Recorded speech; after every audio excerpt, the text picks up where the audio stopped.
আসসালামু আলাইকুম। আশা করি আপনারা সবাই ভালো আছেন। আপনারা সবাই জানেন যে সাংবাদিক সম্পাদক মাহমুদুর রহমান সাহেব উনি একটি মামলায় জামিন চাইতে গিয়েছিলেন, তারপর উনি কারাগারে আছেন। এই ঘটনা সবাইকে, আপনাদের অনেককে দুঃখ দিয়েছে, কাউকে ক্ষুব্ধ করেছে। আপনাদের কাছে মনে হয়েছে যে এরকম একটা ছাত্র জনতার বিপ্লবের পর আসা সরকার, এই সরকারের সময় কেন ফ্যাসিবাদ বিরোধী লড়াইয়ের অন্যতম অগ্রনায়ক মাহমুদুর রহমান ভাই কেন এখানে কারাগারে আছেন। তা আমি আপনাদেরকে একটু ব্যাখ্যা করি বিষয়টা। প্রথমেই বলে রাখি, আমি ওনাকে খুবই শ্রদ্ধা করি। এদেশে শেখ হাসিনার যে ফ্যাসিবাদী শাসন ছিল, সেটার বিরুদ্ধে যে লড়াইটা আমাদের, সেটার সূচনা করেছিলেন, বুদ্ধিবৃত্তিকভাবে তিনি সূচনা করেছিলেন, এবং এই জন্য ওনাকে প্রচণ্ড নিপীড়ন, নির্যাতন ভোগ করতে হয়েছে, যেটার সাথে কোনো কিছুর তুলনা হয় না আর কি।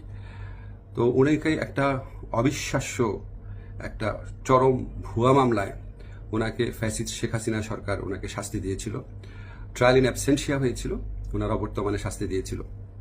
অবিশ্বাস্য মামলা একটা, এবং এই মামলার মেরিট নিয়েও প্রশ্ন তোলা যেতে পারে, কিন্তু বিচার কার্যটা সম্পন্ন হয়ে গিয়েছিল এবং ওনাকে শাস্তি দেওয়া অলরেডি হয়ে গিয়েছিল।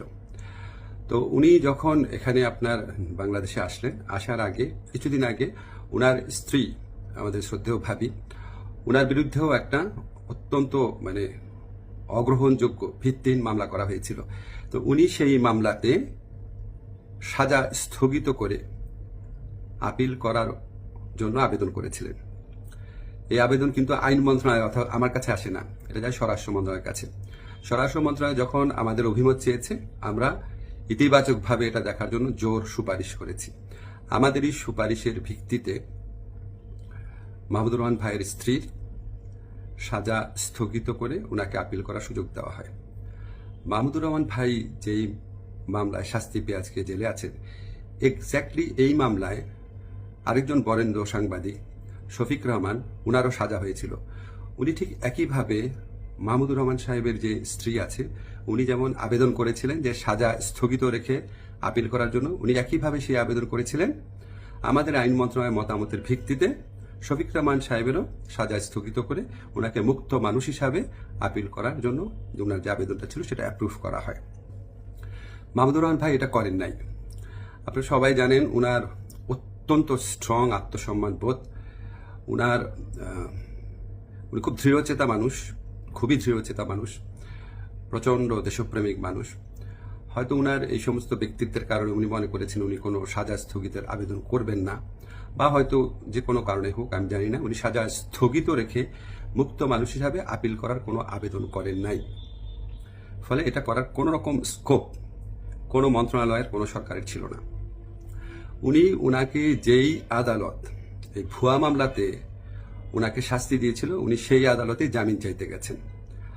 আমাদের ফৌজদারি কার্যবিধিতে আছে, যদি কোনো আদালত কাউকে 1 বছরের বেশি শাস্তি দেয়, ফৌজদারি মামলা যদি 1 বছরের বেশি শাস্তি দেয়, তাহলে সেই আদালত দোষী সাব্যস্ত ব্যক্তিকে জামিন দিতে পারবে না, জাস্ট পারবে না, কোনো স্কোপ নাই। কিন্তু তার চেয়ে যে বড় আদালত অর্থাৎ মহানগর দায়রা জজের আদালত, সেখানে যদি পরে আবেদন করা হয়, তাহলে সেই আদালত জামিন দিতে পারবে। মাহমুদুর রহমান ভাইয়ের আইনজীবী যাতে মহানগর দায়রা জজের কোর্টে জামিনের আবেদন করতে পারেন, সেই জন্য রায় যেদিন হয়েছে ঠিক সেদিনই অত্যন্ত দ্রুততার সাথে ওনাকে সকল কাগজপত্র, রায় আদেশের কপি সহ পৌঁছে দেওয়া হয়েছে।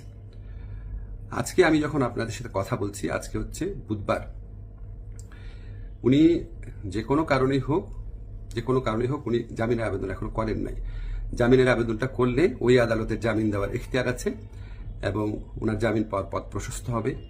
উনি মুক্তভাবে ওনার যে দেশপ্রেম থেকে, দায়িত্ববোধ থেকে, উনি ওনার সাংবাদিক হোক বা বুদ্ধিজীবী হোক বা ওপিনিয়ন মেকার হোক, উনি ওনার ভূমিকা পালন করতে পারবেন অচিরে, সে প্রত্যাশা করছি।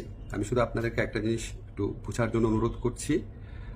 আমি আইন মন্ত্রণালয়ের দায়িত্ব পাওয়ার পর মাহমুদুর রহমান ভাইয়ের স্ত্রী ও সাংবাদিক শফিক রহমান, ওনারা যখনই আবেদন করেছেন সাজা স্থগিত করার, সেই আবেদনে আমাদের মতামতের ভিত্তিতে ওনাদের সাজা স্থগিত করা হয়েছে।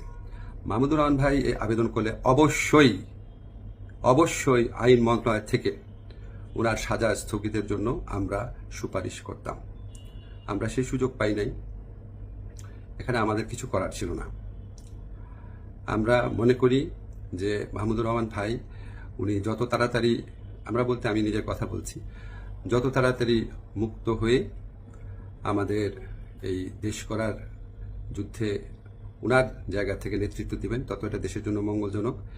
আমি আশা করব খুব দ্রুত ওনার জামিনের আবেদন করা হবে, যাতে ওনার জামিনের পথ প্রশস্ত হয়। সবাইকে ধন্যবাদ, ভালো থাকবেন।